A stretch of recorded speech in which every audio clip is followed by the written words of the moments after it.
स्वागत है मैथ्स की क्लास में। क्लास को स्टार्ट कर लेते हैं बिना किसी टाइम वेस्ट के।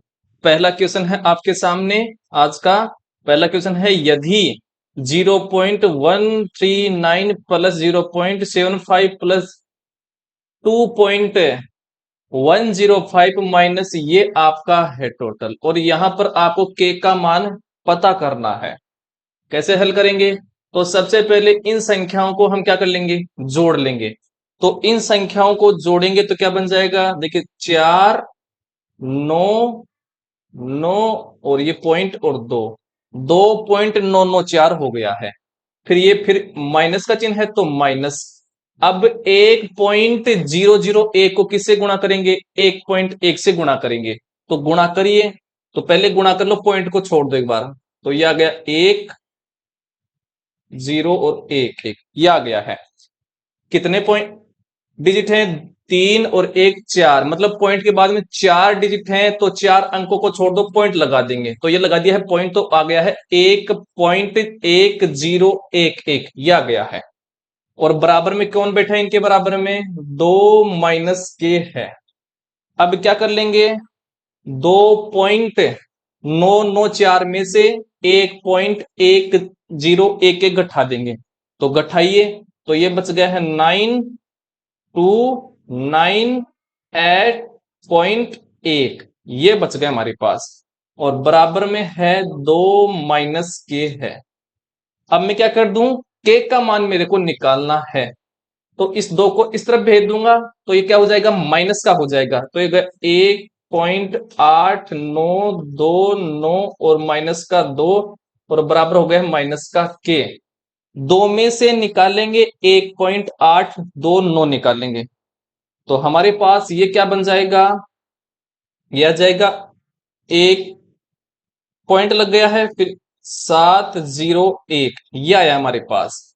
और माइनस का आया है, और बराबर माइनस के, माइनस से माइनस कट गया है, तो के का मान आ गया 0.1071 और बराबर के हो गया है। तो ये आ गया हमारे पास के का मान। ऑप्शन नंबर कौन सा हो गया है, 3 हमारा आंसर हो गया है। 0.1071 लिख दो, या फिर पॉइंट के पहले जीरो भी नहीं लगाओ तो भी चलता है, एक ही बात है। ठीक है, तो 3 इसका आंसर हो गया है। अगला क्वेश्चन देखिए।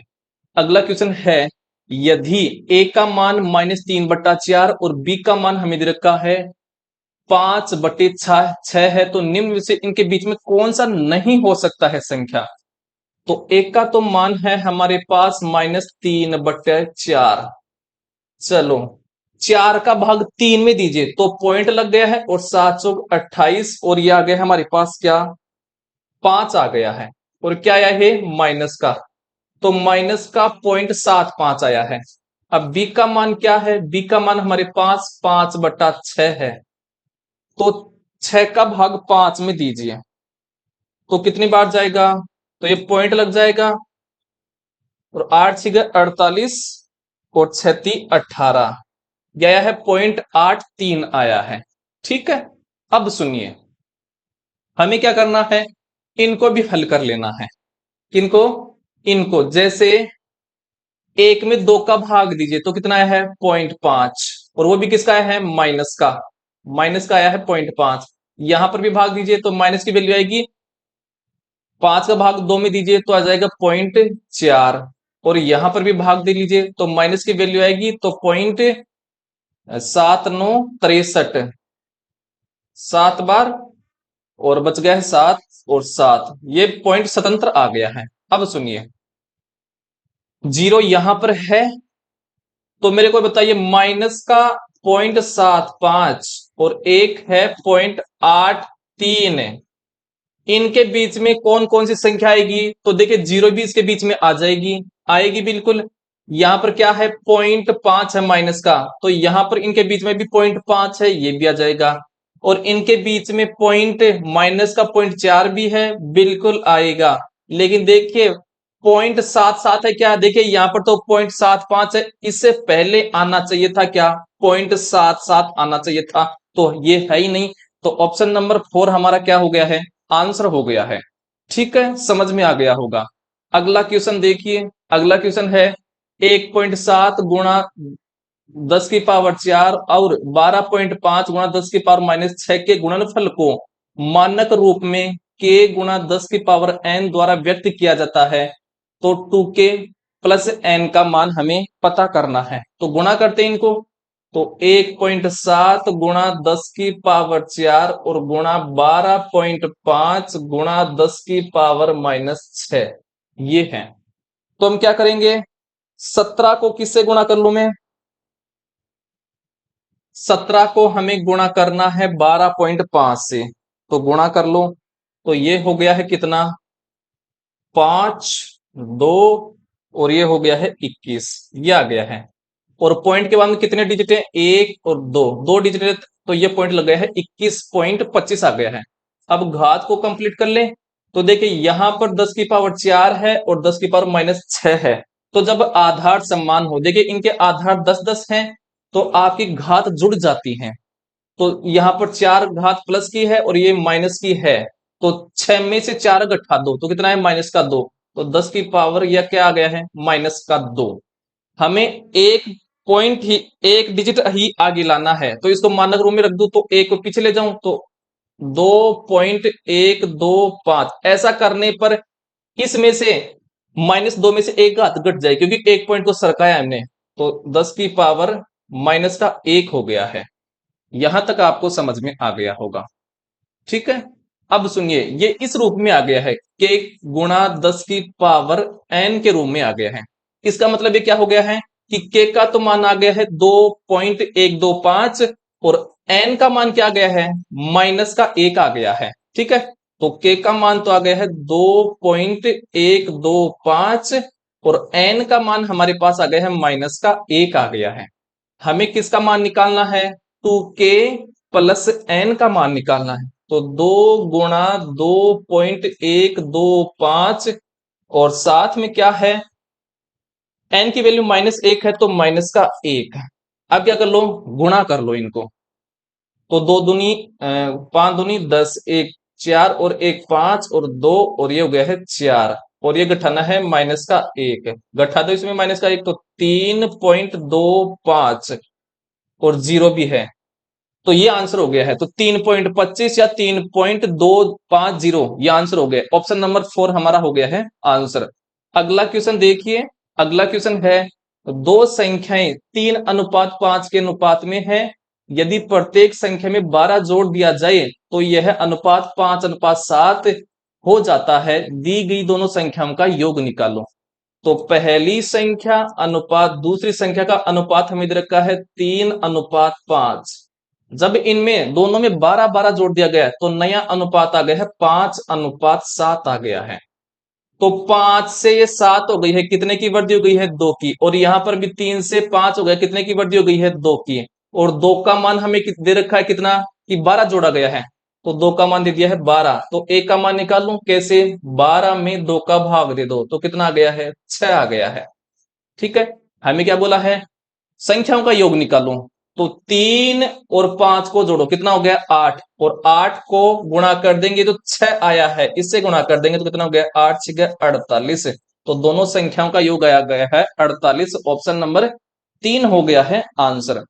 अगला क्वेश्चन देखिए, अगला क्वेश्चन है, किसी वस्तु का अंकित मूल्य 840 रुपए है, एक दुकानदार इस वस्तु को अंकित मूल्य पर 15% की छूट देकर बेचता है और फिर भी उसे 19% का लाभ होता है, उस वस्तु का क्रय मूल्य निकालो, मतलब हमें क्या निकालना है, सीपी निकालना है। सुनिए, तो मार्क प्राइस मतलब एमआरपी कितना था वस्तु का, 840 रुपए। अब ये क्या कर रहा है, दुकानदार उसको बेच रहा है 15% के लाभ पर, तो एसपी मतलब कितने पर बेचा, मतलब विक्रय मूल्य, तो 840 का क्या निकाल लूं, 15% के हानि पर बेच रहा है, फिर छूट पर बेच रहा है, तो 100 में से 15 निकालो, तो कितने पर बेचा, 85%, तो इसका 85% निकालो, तो 85/100, 10 से 10, 2 से कट रहा है 42 बार और 2 से कट रहा है 5 बार, 5 से कट रहा है कितने बार, 17 बार, 17 को हम क्या करेंगे, 42 से गुणा करेंगे, तो यह आ गया है 4 1 और 7 आ गया है, 714 रुपए में उस वस्तु को बेचा। लेकिन ये बोला है कि इतने 714 में बेचने पर उसको 19% का क्या होता है, लाभ होता है, क्या होता है, लाभ। मतलब उस वस्तु कितने में बेचा, 119% की वैल्यू हमें दे दी, 119% पर बेचा है, तो 714 दे दिया है इसका मान। हमें क्या निकालना है, क्रय मूल्य। क्रय मूल्य प्रारंभ में 100% होता है खुद में, तो 100% की वैल्यू निकालो, तो 100% बराबर क्या हो जाएगा, 714 बटे 119% और इंटू में 100%। परसेंटेज से परसेंटेज, 119 का भाग जा रहा है कितनी बार, इसमें जा रहा है 714 में 6 बार, और 6 को 100 से गुणा करेंगे तो आ गया 600 रुपया। तो उस वस्तु का क्रय मूल्य आ गया है 600 रुपया। ऑप्शन नंबर 3 हो गया है आंसर। अगला क्वेश्चन देखिए, अगला क्वेश्चन है, यदि 5x-7/3 प्लस 2 बराबर 4x-3/4 और प्लस 4x है, तो 8x प्लस 5 का मान निकालना है। सुनिए, तो 5x-7 और बटे 3 और प्लस 2 बराबर है 4x और माइनस का 3 और बटे 4 और प्लस में है 4x, ये है। तो इस दो के नीचे क्या कर लूं, एक, और इसके नीचे भी एक, तो इस तरफ लघुत्तम कितना आ गया है, 3 आ गया है, तो इस तरफ तो आ गया है 5x और माइनस 7। एक का भाग 3 में 3 बार गया है, और 3 को 2 से गुणा करो तो 3 दूनी 6 बराबर। इस तरफ लघुत्तम आ गया है इनका 4, मतलब एलसीएम आ गया है 4, तो इस तरफ आ गया है 4x और माइनस 3 प्लस 1 का भाग 4 में 4 बार गया है, और 4 को 4 से गुणा करो 16x, ये हो गया है। अब इस 4 को तो इस तरफ गुणा कर लेंगे, और 3 को इस तरफ गुणा करेंगे, तो 4 को 5x से गुणा करो, तो 5 चौक 20x माइनस 7 चौक 28 और प्लस का 6 चौक 24 और बराबर हो गया 4 3 12x और माइनस 3 3 9 प्लस 16 3 48x, ये आ गया हमारे पास। अब इसको क्या कर लेंगे, हल कर लेंगे। चलो, तो इस तरफ तो ये 20x है, 20x, 28 में से 24 निकालो तो कितना गया है, -4 बराबर, इस तरफ 12x ये है और 48x ये है, कितना हो गया 12 और 48 60x, और माइनस का 9 ये हो गया है। अब 20x को इस तरफ ले जाऊं तो 60 में से 20 गया तो कितना बचा, 40x बराबर, इस 9 को इस तरफ ले जाऊं तो प्लस का हो जाएगा 9, तो 9 में से 4 कितना बता, 5, और x बराबर कितना हो गया है, 5/40, ये आ गया है 5 के पाड़े से 1/8, तो x की वैल्यू आ गई है 1/8।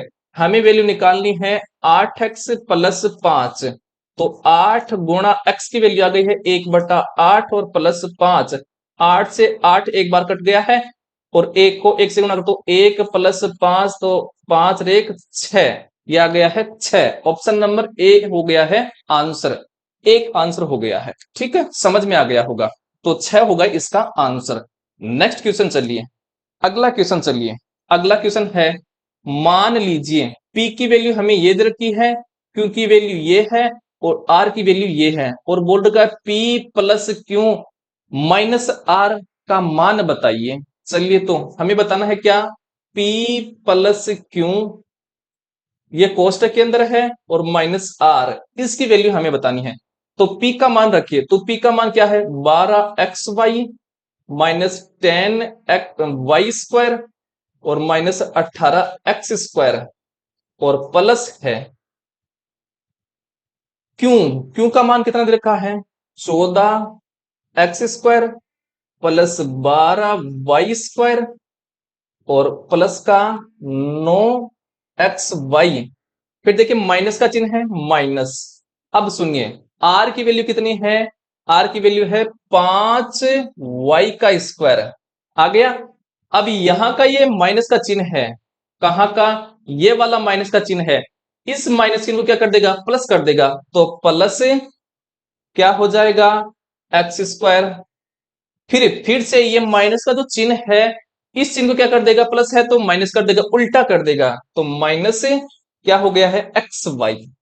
ये समझ में आ गया होगा। अब सुन लो, xy कहां कहां पर है देख लो, एक तो ये रहा xy, और कहां पर है xy, xy ये रहा xy, और ये रहा xy, कर लो, तो 12 और 9 कितना हो गया है, 21 है, लेकिन ये माइनस का है, तो 21 में से एक निकाल दो तो आ गया है 20xy। xy को हमने क्या कर लिया है, कंप्लीट कर लिया है, तो xy हमारे पास क्या हो गया है, कंप्लीट हो गया है। सॉरी, पेन गिर गया था।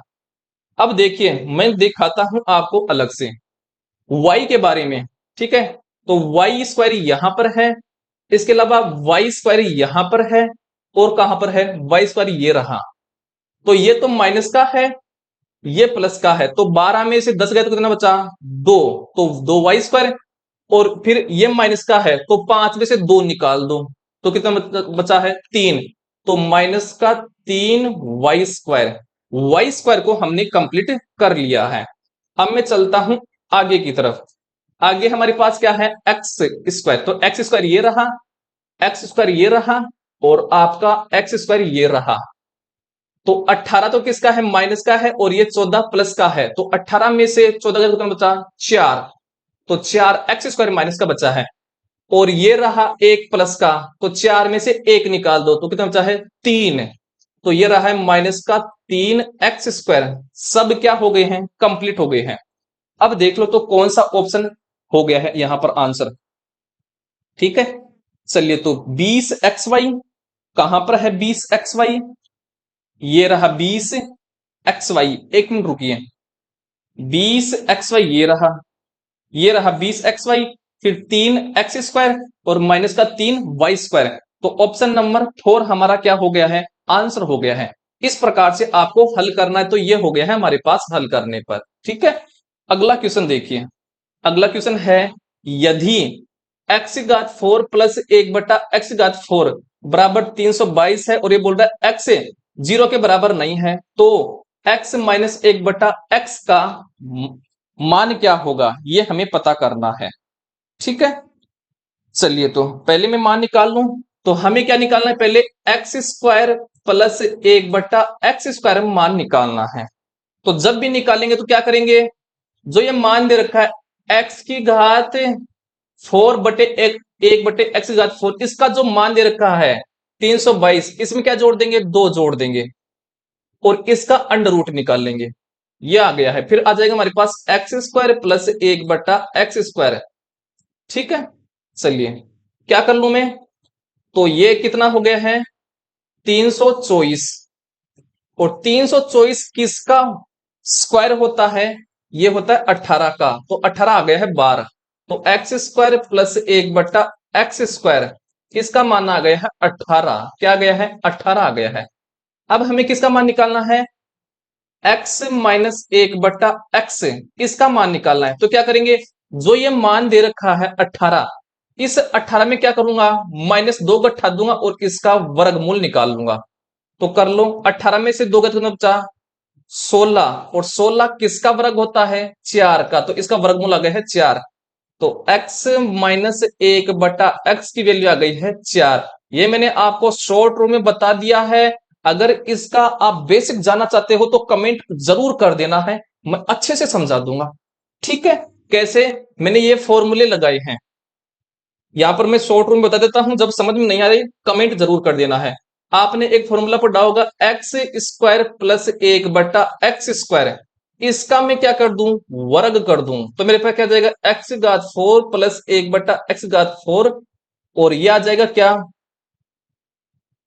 प्लस 2 गुणा x स्क्वायर, और गुणा 1/x स्क्वायर। एक्स स्क्वायर से एक्स स्क्वायर कट जाएगा, तो आ जाएगा एक्स घात 4 प्लस 1/x4, और प्लस 2 आ गया हमारे पास।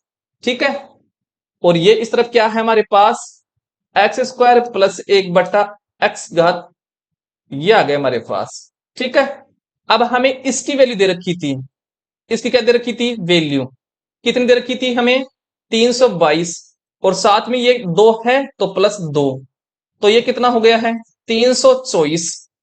अब हमें क्या निकालना है, x square plus 1/x square. अब ये वर्ग है, इस पर स्क्वायर है, तो इस पर स्क्वायर लगाएंगे, तो एक x square plus 1/x square, तो 324 का वर्गमूल निकालेंगे, तो क्या गया है 18।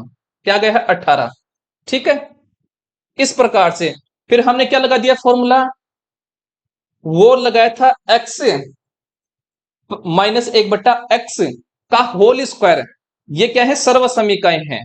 ठीक है, तो अब चलता हूं आगे की तरफ। तो इसका आंसर हो गया है 4। अगर समझ में नहीं आता है तो मैं इसको बेसिक से समझा दूंगा, कमेंट जरूर करना है। अगला क्वेश्चन देखिए। अगला क्वेश्चन है, यदि 15x² माइनस 26x प्लस 8 बराबर है ax प्लस बी गुणा सी एक्स प्लस डी, ये है। जहां ए और सी धनात्मक पूर्णांक है तो 2a प्लस बी माइनस सी माइनस 2d का मान निकालना है। ए और सी क्या है, धनात्मक, उनका मान आ रहा है। चलिए तो 15x² और माइनस का 26x और प्लस का 8, ये क्या है, ये द्विघात समीकरण है। क्या है, द्विघात समीकरण है। तो द्विघात समीकरण को हल कैसे करेंगे, तो इस 15 को 8 से गुणा करो तो कितना आ गया है 120, 15 अंटा 120। अब इस 120 को दो संख्या में इस प्रकार से तोड़ेंगे कि गुणा करने पर तो 120 आए और जोड़ने पर ये उनको जोड़ने पर माइनस का 26 आए, उसको ऐसे तोड़ना है। तो बताइए क्या करेंगे। तो देखिए मैं 20 को और 6 को गुणा कर लूं तो मेरे पास 120 आ जाएगा, और दोनों वैल्यू क्या रख दूं, माइनस की ले लूं तो माइनस का क्या हो गया 26, तो इसको अब रख दीजिए। तो माइनस का 15x² और माइनस का 20x और माइनस का 6x और लास्ट में जो रखा है उसको रख दो 8। यहां पर कॉमन आ गया है, इन दोनों में कॉमन आ गया है 5x, तो अंदर बच गया है 3x और माइनस का 4। यहां इनमें कॉमन आ गया है 2, अंदर बच गया है 3x, और ये जो माइनस ये अंदर प्लस, इस प्लस वाले को माइनस कर देगा तो 4।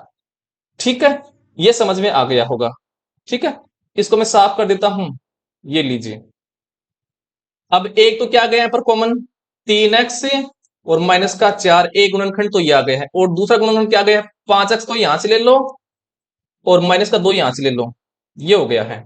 हमें क्या बोला था कि ax प्लस बी ये हो गया है, तो ax प्लस बी ये हो गया है, और ये हो गया है सी एक्स प्लस डी हो गया है। तो x के पास जो बैठा है वो तो हो गया है a का मान, तो a का मान हो गया है 3 और b का मान हो गया है माइनस का 4, क्योंकि क्वेश्चन में बोला है a और c क्या है, धनात्मक है। तो a का मान क्या हो गया है, धनात्मक क्या है 3, और c का मान देखिए 5 आ गया है धनात्मक, और d का मान आ गया है माइनस का 2। समझ में आ गया होगा। हमें मान निकालना है किसका, 2a प्लस बी माइनस सी और माइनस 2d, इसका वैल्यू हमें निकालना है।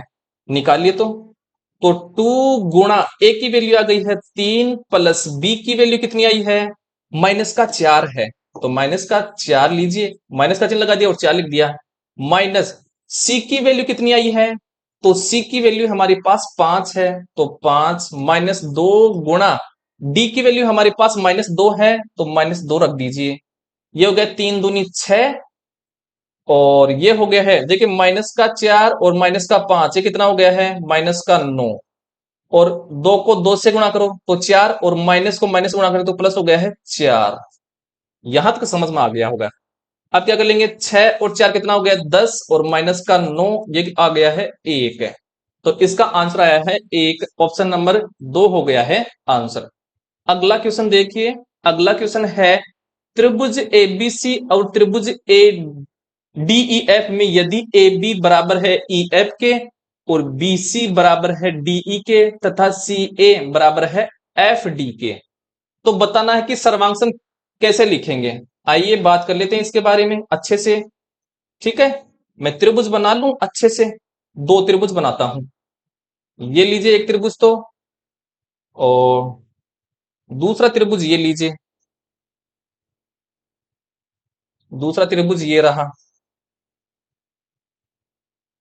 तो पहला त्रिभुज तो क्या हो गया है ए बी सी, ये लीजिए ए बी और सी, और दूसरा त्रिभुज हो गया है डी ई और एफ।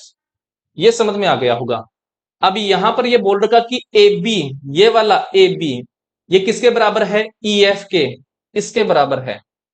और ये बोल रहा है बीसी, बीसी ये वाला बराबर किसके है, डीई के, तो डीई कहां पर है, ये रहा इसके बराबर है। और ये बोल रहा है सी ए, मतलब ये वाला किसके बराबर है, एफ डी के, एफ डी कहां पर है, ये रहा। तो ये बोल रखा कि इनमें से कौन सा, किस प्रकार से त्रिभुज को सर्वांग होंगे। तो देखिए तीनों भुजा बराबर हो गए तो त्रिभुज क्या हो गया, सर्वांग हो गया है। तो कैसे लिखेंगे, चलिए पहले त्रिभुज को देखते हैं। देखिए ए बी यहां पर है, ए बी कहां पर है, ये वाली भुजा, तो इस तरफ भी, इस त्रिभुज में भी पहले स्थान पर ए बी भुजा लिखनी चाहिए। तो इस तरफ ए बी भुजा किसके बराबर थी, ये वाली भुजा किसके बराबर थी? तो क्या इस तरफ ई एफ लिखा हुआ, क्या नहीं लिखा हुआ है? तो ये गलत हो गया, सही तरीके से नहीं लिखा हुआ है। चलिए दूसरा देखते हैं। ए बी इस तरफ है, तो ए बी भुजा किसके बराबर थी? ई एफ के। तो दूसरी तरफ ई एफ है क्या? बिल्कुल है, ये बात सत्य हो गई है। अब बी सी है, बीसी, बीसी ये लिखी हुई है, बीसी किसके बराबर थी? डीई के। क्या डीई इस तरफ लिखा हुआ है? बिल्कुल, ईडी या डीई लिखा हुआ है, ये बात भी सत्य है। अब सुनिए, पहली वाली, ये ए और सी है, ए और सी इस तरफ, ए सी ये भुजा है, फर्स्ट और लास्ट में लिखा हुआ है ये इसमें, इस त्रिभुज में, तो यहां पर भी फर्स्ट और लास्ट में ये किसके बराबर है? डी एफ के। तो इस तरफ लिखा हुआ है क्या? डी और एफ लिखा हुआ है, तो इस प्रकार से ये क्या हो गया है? ये त्रिभुज सही तरीके से लिखा हुआ है सर्वांग सम को। ठीक है, तो आपको ध्यान में रखना है, अगर इस तरफ भुजा क्या है? ए ए बी है, तो इस तरफ भी सर्वांग सम में जो बराबर है उसको लिखेंगे, तो इस तरफ ई एफ को लिखेंगे, ये नियम होता है लिखने का। समझ में आ गया होगा। अगला क्वेश्चन देखिए। अगला क्वेश्चन है, निम्न में से कौन सी एक समकोण त्रिभुज की भुजाएं हो सकती हैं? तो समकोण जो त्रिभुज होता है उसमें पाइथागोरस प्रमेय लगती है। कैसे? कि लंब का स्क्वायर, लंब का स्क्वायर प्लस आधार का स्क्वायर है, ये किसके बराबर होता है?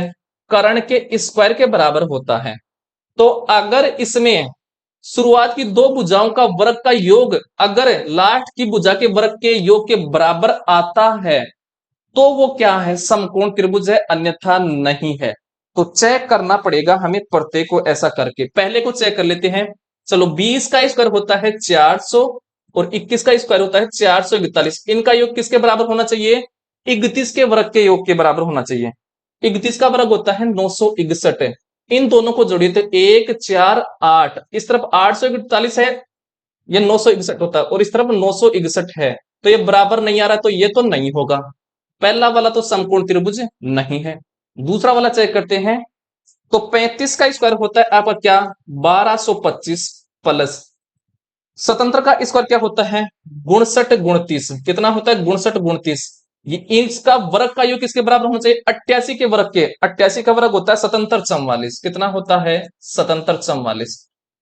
अब इनका क्या कर लेंगे? योग। तो इनका योग करो तो 4 5 1 और 7, और इस तरफ क्या रहा है? 77 44। तो दोनों तरफ योग बराबर नहीं आ रहा है, मतलब दूसरा वाला भी समकोण त्रिभुज नहीं है। चलो तीसरा चेक करते हैं। तो 15 का स्क्वायर होता है 225 प्लस 32 का स्क्वायर कितना होता है? तो ये होता है 1024 बराबर 57 का स्क्वायर कितना होता है? तो ये होता है 32 × 49। योग कीजिए तो योग आ रहा है 9 4 2 1, और इस तरफ आ रहा है 32 × 49, तो ये भी बराबर नहीं आ रहा है, तो तीसरा वाला भी नहीं होगा। तो 3 नहीं है तो चौथा तो जरूर आएगा, चेक कर लीजिए। चलो 65 का स्क्वायर कितना होता है? 42 25 प्लस 72 का स्क्वायर होता है 51 84 बराबर 57 का स्क्वायर कितना होता है?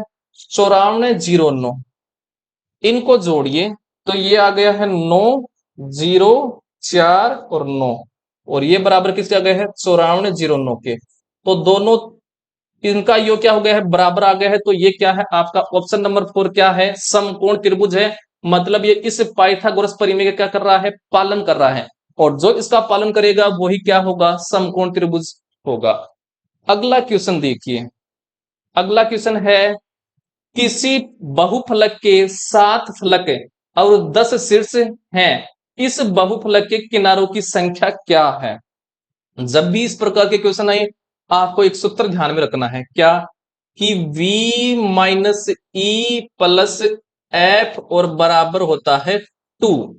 अब यहां पर v क्या है पहले तो समझिए। v तो यहां पर शीर्ष है, शीर्ष की संख्या, वर्टेक्स जिसको बोलते हैं, और f है जिसको बोलते हैं फलक की संख्या, और ई है एज मतलब किनारा, किनारों की संख्या। यह है, हमें क्या ज्ञात करना है? किनारों की संख्या ज्ञात करनी है, ई का मान ज्ञात करना है। तो v मतलब वर्टेक्स शीर्ष कितने हैं? 10 माइनस ई का तो मान हमें ज्ञात करना है प्लस एफ फलक कितने हैं? 7, और बराबर हो गया है 2।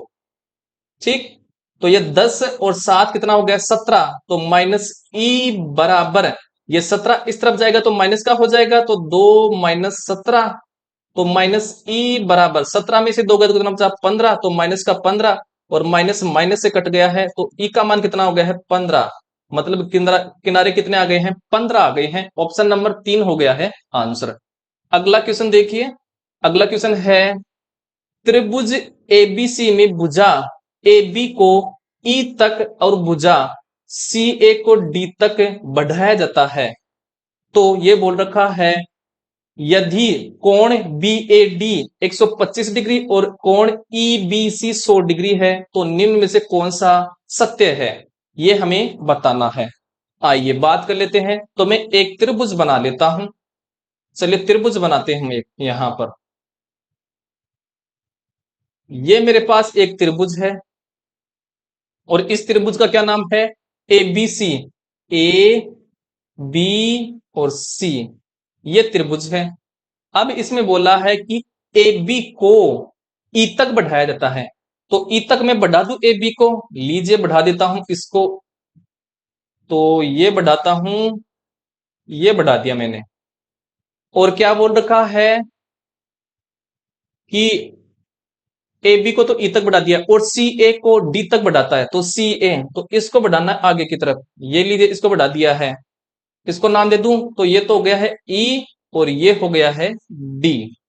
अब क्या बोल रहा है कि यदि BAD, B, ये वाला BAD, ये वाला कोण है BAD, ये वाला कोण, ये वाला कोण दे रखा है 125 डिग्री का BAD, ये वाला यहां तक, ये वाला ये दिया है 125 डिग्री, ठीक है। और हमें क्या बोल रखा है कोण EBC, तो मैं कलर चेंज करता हूं EBC, तो E कहां पर है B ये रहा और C ये रहा, मतलब ये वाला कोण कितने डिग्री का है, तो ये वाला कोण है आपका 100 डिग्री का।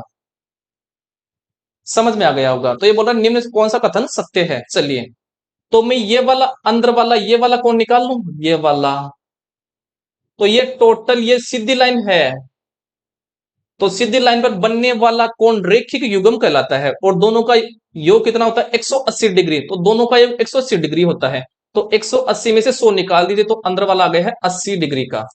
समझ में आ गया होगा, ठीक है।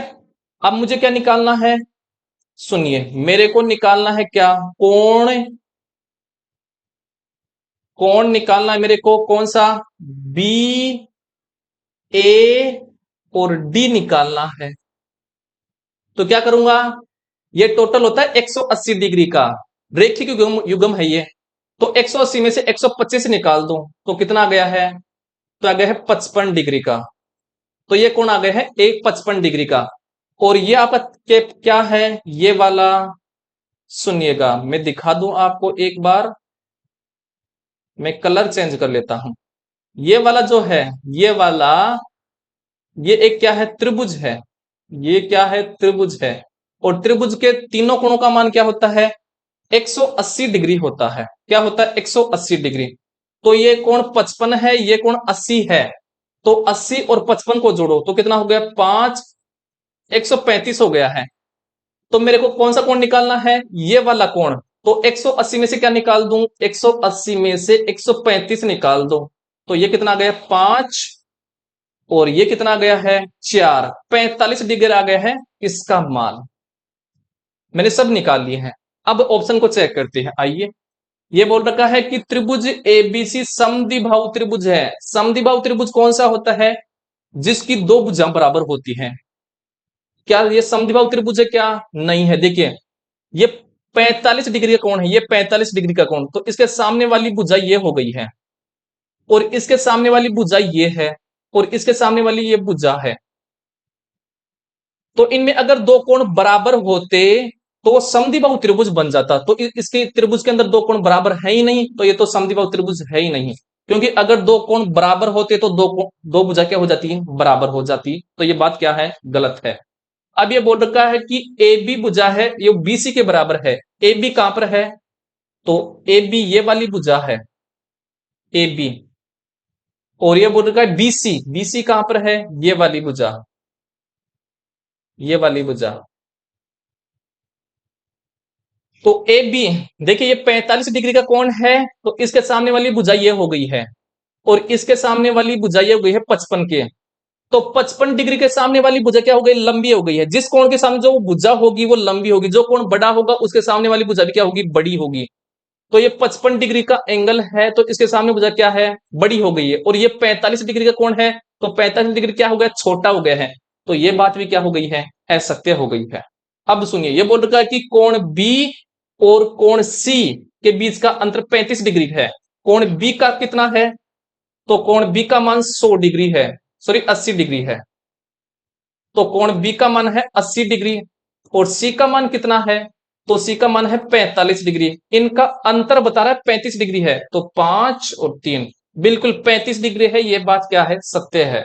अगला देखिए, कोण ए और कोण सी। तो कोण ए का मान कितना है यहां पर, तो कोण ए है, इसका मान है 55 डिग्री, कितना है 55 डिग्री। और कोण सी का मान कितना है 45 डिग्री। इनके बीच का अंतर ये बोल रखा है कि 20 डिग्री है, निकालो तो इस तरफ तो 10 डिग्री आया है। तो ये बात भी क्या है, गलत है। तो ऑप्शन नंबर 3 हमारा क्या हो गया है, आंसर हो गया है। ठीक है, अब चलते हैं अगले क्वेश्चन पर। अगला क्वेश्चन देखो, समलम पी क्यू आर एस में पी क्यू समांतर है एस आर के, और पी क्यू तथा एस आर का अनुपात 3:2 है। यदि समलम का क्षेत्रफल 480 सेंटीमीटर स्क्वायर और पी क्यू तथा एस आर के बीच की दूरी 12 सेंटीमीटर है, तो एस आर की लंबाई क्या है। तो मैं एक बार समलम त्रिभुज चतुर्भुज बना लूं, ये लीजिए मैं समलम बना लेता हूं ताकि आपको अच्छे से समझ में आ जाएगा। ये लीजिए समलम चतुर्भुज, मैं इसका नाम रख दूं, क्या है, P Q R S, P Q R और एस है। अब ये क्या बोल रखा है कि पी क्यू और एस आर का अनुपात दे रखा है, तो पी क्यू का अनुपात तो क्या है, 3, मतलब पी क्यू, ये लो लंबाई, इसको मान लेता हूं 3x, और इसको मान लेता हूं आर एस को मान लेता हूं 2x। ये वाला समझ में आ गया होगा।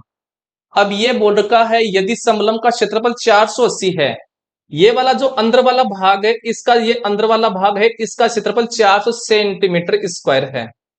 हमें ये बोल रहा है कि पी क्यू तथा एस आर के बीच की दूरी, ये वाली जो दूरी है ना, ये वाली दूरी, ये हमें दे रखी कितनी, ये दे रखी है हमें 12 सेंटीमीटर। हमें बोला है एस आर की लंबाई बताइए। तो समलम चतुर्भुज का क्षेत्रफल क्या होता है, तो क्षेत्रफल होता है 1/2 इंटू समांतर भुजाओं के बीच की दूरी, तो बीच की दूरी को डी बोलते हैं, और इंटू समांतर भुजाओं का योग, तो समांतर भुजाओं का योग, समांतर भुजा का योग, ये है। क्षेत्रफल हमें दे रखा है 480 बराबर 1/2, और डी दूरी हमें दे रखी है, दोनों भुजाओं के बीच की दूरी ये दे रखी है 12 सेंटीमीटर। तो 12 इंटू समांतर भुजा कौन सी है, एक तो गई है 3x और ये हो गई है 2x, तो 3x प्लस 2x हो गया है। 12 का भाग 480 में कितनी बार गया है, 40 बार, और 40 ये 2 से गुणा हो जाएगा तो 80 आ गया है, 40 दूनी 80 बराबर 3 और 2 कितना हो गया 5, तो 5x, 5 का भाग दीजिए 80 में तो 16 बार, तो x का मान कितना आ गया है, 16 आ गया है। हमें क्या बोल रखा है कि एस आर की लंबाई बताइए। एस आर जो है ये, इसकी लंबाई कितनी है 2x, तो 2 इंटू एक्स का मान मेरे पास 16 आ गए, और 16 दूनी 32, तो 32 सेंटीमीटर आ गया है इसकी लंबाई। ऑप्शन नंबर 2 हमारा हो गया है आंसर। अगला क्वेश्चन देखिए, अगला क्वेश्चन है 88 सेंटीमीटर और 10 सेंटीमीटर माप वाले एक आयताकार कागज के टुकड़े को बिना अतिव्यापन किए मोड़कर एक 10 सेंटीमीटर ऊंचाई का बेलन बनाया जाता है। बेलन की धारिता लीटर में क्या होगी, ये बताना है। तो आयत है, आयत में बनाता हूं आपके सामने, इस क्वेश्चन को भी आराम से करेंगे हर एक तरीके से के साथ। तो ये लीजिए मेरे पास ये आयत है, ठीक है, और मान लीजिए आयत बना देता हूं ए बी सी और डी, ये आयत हो गया है। तो जो है क्या 10 सेंटीमीटर मान लीजिए ये बना देता हूं, क्योंकि आमने सामने भुजाएं क्या होती हैं, बराबर होती हैं। और 88 सेंटीमीटर ये बना देता हूं, इसकी चौड़ाई 88 सेंटीमीटर ये बना देता हूं। अब इसको क्या किया गया है, जो आपका ये 10 सेंटीमीटर आपकी ये जो ऊंचाई है, ठीक है, इसके अंतर्गत इसको ऐसे मोड़ा गया है, इसको इस कागज को ऐसे मोड़ लिया गया है, ऐसे ऐसे गोल, ठीक है। तो ऐसे मोड़ लिया गया, इसको कंप्लीट को ऐसे मोड़ लिया गया है, कंप्लीट को ऐसे बेलन बना दिया गया है। तो इसकी जब ये गोल हो गया तो बेलन नीचे की तरफ ऐसे होता है, तो गोल कौन हो गया है, 88 सेंटीमीटर हो गया है। और ये क्या बन गया, वृत्त। तो वृत्त की परिधि के रूप में बदल गया है ये, क्या इसकी लंबाई।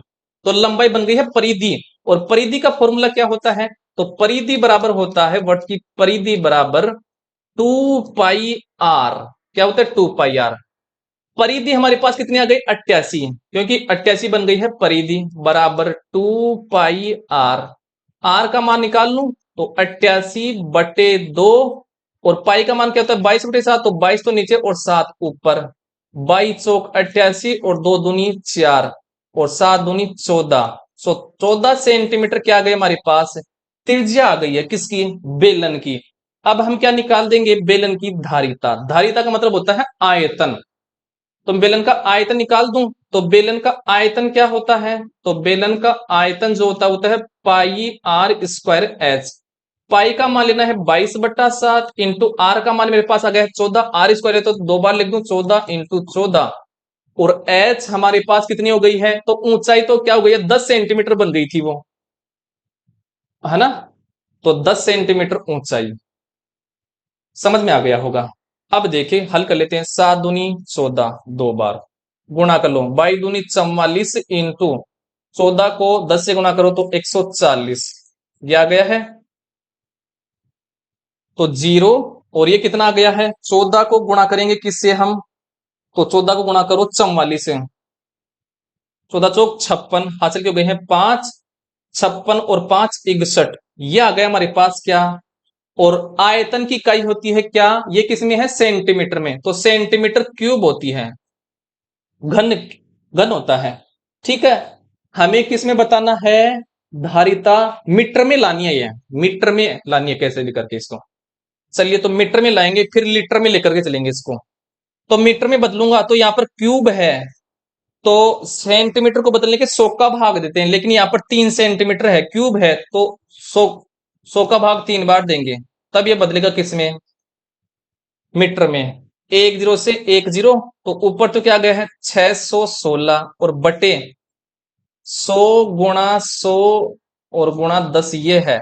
अब इसको हमें लीटर में बदलना है, तो जब हम किसको, लीटर को, सॉरी मीटर को, ये मीटर में आ गया है, मीटर को जब हम लीटर में बदल देते हैं तो 1000 से गुणा करते हैं, तो 1000 से गुणा कर दो इसको। अब देखिए 3 0 हैं, तो इस तरह भी 3 0 काट दो, कट गई, नीचे बच गया है क्या 100, तो ऊपर पॉइंट लगा देंगे तो आ गया 6.16, और ये क्या गया है लीटर। तो इसकी धारिता इतनी है 6.16, ऑप्शन नंबर 2 हो गया है आंसर। अगला क्वेश्चन देखिए, अगला क्वेश्चन है, किसी घन का आयतन 2197 सेंटीमीटर स्क्वायर है, इसका पार्श्वीय पृष्ठीय क्षेत्रफल सेंटीमीटर स्क्वायर में क्या होगा। तो घन का जो आयतन होता है, घन का आयतन होता है भुजा क्यूब, क्या होता है, भुजा क्यूब। आयतन में दे रखा 2197, और क्या हो गया भुजा क्यूब। तो भुजा का मान निकालना है, तो 2197 का निकालना है, घन मूल निकालना है, तो ये किसका घन है, कौन, 2197 है। तो 2197 किसका घन है, पहले तो ये बताइए। तो 2197 है, ये 13 का घन है, तो 13 का घनमूल, 2197 का घनमूल आ गया है 13। तो भुजा आ गए हमारे पास क्या, 13 सेंटीमीटर आ गई है। हमें क्या निकालना है, पार्श्वीय पृष्ठीय क्षेत्रफल किसका, घन का। तो पार्श्वीय पृष्ठीय क्षेत्रफल, और पार्श्वीय पृष्ठीय क्षेत्रफल का घन का क्या होता है फॉर्मूला, 4a², मतलब 4 गुणा भुजा स्क्वायर। तो 4, भुजा का मान कितना है 13, तो 13 × 13, गुणा कर लो तो 4 इंटू 13 को 169। अब इनको गुणा कर लो, 9 चौक 36, हासिल की हो गई है 3, 24 और 3 27, 2 और ये हो गया है 6, 676 और क्षेत्रफल की इकाई होती है सेंटीमीटर स्क्वायर। तो ये हो गया ऑप्शन नंबर 1 हमारा हो गया है आंसर। अगला क्वेश्चन देखिए, अगला क्वेश्चन आपके सामने आ रहा है फिर से, ये लीजिए अगला क्वेश्चन। निम्न आंकड़ों के लिए परिसर, बहुलक तथा माध्य का माध्य क्या है, ये हमें पता करना है। चलिए तो इसका पता करते हैं। सबसे पहले हमें परिसर पता करना है। तो परिसर कैसे निकालते हैं कि इनमें से सबसे बड़ी संख्या क्या है। बड़ी संख्या सबसे 19 है। क्या है? 19। तो परिसर निकालने के लिए हम करते हैं सबसे बड़ी संख्या में, तो सबसे बड़ी संख्या 19 हो गई है। सबसे बड़ी संख्या में सबसे छोटी संख्या निकालते हैं, तो यहां पर सबसे छोटी संख्या क्या है? 2 है, तो इसमें से 2 घटा दो, तो कितना आ गया परिसर? 17, मतलब रेंज आ गई है इसकी 17। अब हमें निकालना है बहुलक। क्या निकालना है? बहुलक। बहुलक कैसे पता करते हैं कि कौन सी संख्या ज्यादा बार आ रही है, किसकी ज्यादा बार पुनरावृत्ति हो रही है। तो यहां पर जो पुनरावृत्ति हो रही है संख्या की, हो रही है किसकी? 4 की। देखिए 4, 1 2 और 3 बार आ रही है। इसके अलावा इससे ज्यादा बार आ रही है क्या? कोई नहीं आ रही है कोई भी संख्या। तो 4 हो गया है क्या? इसका बहुलक। अब हमें निकालना है क्या? माध्यक। माध्यक। तो माध्यक निकालने के सबसे पहले संख्याओं को आरोही क्रम में लिखते हैं। तो संख्याओं को आरोही क्रम में लिखे, तो सबसे छोटी संख्या यहां पर 2 है, फिर 3 है, 3 2 बार है तो 3 को 2 बार लिख दो। फिर 4 है, 4 4 बार 3 बार है तो 4 को 3 बार लिख दिया है। फिर इसके बाद 5 है तो 5 लिख दो। फिर 6 है, फिर 8 है, फिर 9 है, 9 2 बार है तो 9 को 2 बार लिख दो। फिर 10 है, फिर 11 है, फिर 15 है और फिर 19 आ गई है। कर लिया। अब ये टोटल कितनी संख्या है? 15 है। तो माध्य कैसे निकालेंगे? तो माध्य के बराबर टोटल 15 संख्या है, 15 में 1 जोड़ेंगे और फिर 2 का भाग देंगे। तो 15 1 16, 16 में 2 का भाग देंगे तो आ गया है 8, मतलब 8वां पद होगा क्या? माध्यक। 8वां पद गिनिए। तो 1 2 3 4 5 6 7 8, 8वां पद ये हो गया है। तो इसका जो माध्यक आया है वो कितना आ गया है? माध्यक आ गया है 6। यहां तक समझ में आ गया होगा। अब हमें यह बोला कि परिसर, बहुलक और माध्य का माध्य निकालिए। तो माध्य कैसे निकालते हैं? तो माध्य निकालते हैं, किन संख्याओं का निकालना है उनको जोड़ते हैं। तो परिसर का निकालेंगे एक, तो 17 है। एक निकालेंगे बहुलक का, बहुलक 4 है। एक निकालेंगे किसका? माध्य का, माध्य 6 है। इनको जोड़ेंगे और किसका भाग देंगे? कितने का कितनों का निकाल रहे हैं माध्य? 3 का। परिसर, बहुलक और माध्य जितने का निकालना उतने का भाग देते, तो 3 का निकाले 3 का भाग दे दो। तो ये कितना आ गया है? जोड़ो इनको, तो ये हो गया है 27 हो गया है, और 27 में 3 का भाग दो तो कितना आ गया है? 9। तो 9 आ गया है इसका क्या? माध्य आ गया है। माध्य का मतलब होता है औसत ही होता है। ऑप्शन नंबर 2 हो गया हमारे पास, आंसर हो गया है। ठीक है। तो ये होते आज की क्लास के क्वेश्चन। अगर देखिए क्लास अच्छी लगती है तो देखिए लाइक करना आपकी जिम्मेदारी है। बहुत मेहनत लगती है भाई साहब क्वेश्चन बनाने में और आपको समझाने में। बहुत ही मजा आना चाहिए जब आप लाइक करोगे, इसको शेयर करोगे ज्यादा से ज्यादा, तभी क्या हमें संतुष्टि प्राप्त होगी। तभी हमें मोटिवेशन मिलेगा कि हाँ बच्चे हमें लाइक कर रहे हैं, उनके लिए हम मेहनत कर रहे हैं, कुछ हमें प्राप्त हो रहा है, बच्चों से मोटिवेशन मिल रहा है, लाइक कर रहे हैं हमारे कंटेंट को और कंटेंट दे रहे हैं बेहतरीन। क्लास हमारी चल रही है 3 है, साइंस की चल रही है, मैथ्स की चल रही है और राजस्थान जीके की चल रही है। ये क्लास अगर आप ले लेते हो बेड़ा पार हो जाएगा। तो मिलते हैं अगली क्लास में, तब तक के लिए जय हिंद।